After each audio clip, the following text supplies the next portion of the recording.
ধনিয়া বায়তুল্লাহ ব্যবস্থা পরিচালনা কমিটির উদ্যোগে আজকে এই ওয়াজ মাহফিলে সম্মানিত সভাপতি উপস্থিত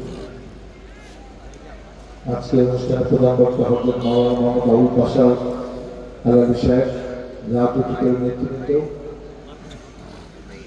উপস্থিত মুসলিম ভাইরা, দূরে দাঁড়িয়ে পর্দার যে সকল মা বোনেরা আমার বক্তব্য শিখে আসসালামু আলাইকুম।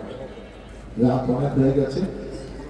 আমি আমার শুরুতে আমি দুইজন রাজনৈতিক নেতৃবর্গকে পরিচয় করে দিব। আরো অনেকে আছে কিন্তু আমি সময় নষ্ট করতে যাচ্ছেন। আমি পরিচয় করছি আব্দুল বাসের দেওয়ান, তিনি সহসভাপতি পাথর বিএনপি এলাকার কৃতি সন্তান, এবং আমাদের আশুরা থানা বিএনপি।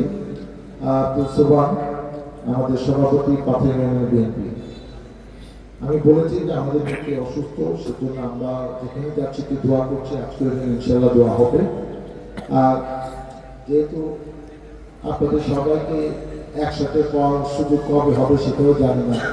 ওয়াজ মাহফিলে যাওয়ার তাই ভোট চাওয়া, কিন্তু সামনে নির্বাচন, আপনাদেরও ভোট দিতে হবে।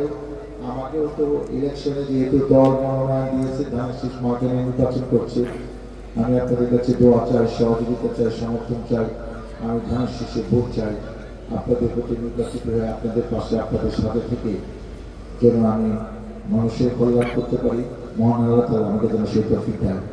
আল্লাহ হাফেজ। এখনই দোয়া হবে, দোয়া করে আমার সবাই দিতে